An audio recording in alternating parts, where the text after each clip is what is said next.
હાલ એક ખૂબ જ દુઃખદ સમાચાર સામે આવી રહ્યા છે।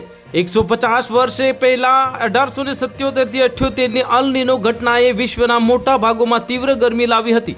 આ લાંબા સમય સુધી દુષ્કાળ અને પાક નિષ્ફળતાને કારણે વિનાશ જોવા મળ્યો હતો।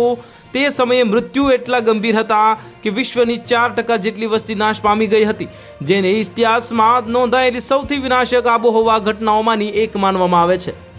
નિષ્ણાતો કહે છે કે આ આબોહવા મોડેલ ચિંતાજનક સંકેતો આપી રહ્યા છે। પેસિફિક મહાસાગરનો અભ્યાસ કરતા સંશોધકોએ કહે છે કે તાજેતરમાં મોડેલ રણ સમુદ્ર સપાટીના તાપમાનમાં ઝડપી વધારો દર્શાવે છે। આ અલ નીનોની રચનાનું સૌથી મહત્વપૂર્ણ સૂચક છે। આ તીવ્રતાની વૈજ્ઞાનિકોએ ચિંતિત કરે છે, કારણ કે જો વર્તમાન વલણો ચાલુ રહેશે તો મેગા અથવા તો સુપર અલ નીનો વિકસી શકે છે। અલ નીનોનું નિર્માણ ખાસ કરીને મેગા અથવા સુપર અલ નીનો વૈશ્વિક હવામાન પ્રણાલીઓને નોંધપાત્ર રીતે વિક્ષેપિત કરશે।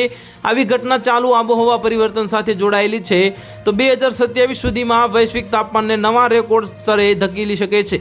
અતિશય તાપમાન દુષ્કાળ તરફ દોરી જશે અને વિશ્વભરમાં ખોરાકની વધુ અછત વધુ ખરાબ કરશે। તો અલ નીનો શું છે? તો કે અલ નીનો એ એક અલ નીનો સધર્ન એલોસિલેશન ચક્રનો એક ભાગ છે, જે ત્યારે થાય છે જ્યારે મધ્ય અને પૂર્વ પેસિફિક મહાસાગર અસામાન્ય રીતે ગરમ થઈ જાય છે અને ગરમી વાતાવરણીય પરિભ્રમણ પેટર્નમાં ફેરફાર કરે છે। ચોમાસાની પ્રણાલીઓને નબળી પાડે છે અને ગરમીમાં તરંગોમાં વધારો કરે છે। વધતી ગરમી ખંડોમાં વરસાદના વિતરણમાં ફેરફારો કરે છે। તો હાલ માટે આટલું। જો મળીશું નવી અપડેટ સાથે। જો તમને વિડીયો પસંદ આવતો હોય તો વિડીયોને લાઇક કરી દેજો, ચેનલને સબસ્ક્રાઇબ કરી બાજુમાં આવેલા બેલ આઇકનને દબાવી દો, જેથી તમને આવા સમાચારની અપડેટ મળતી રહે।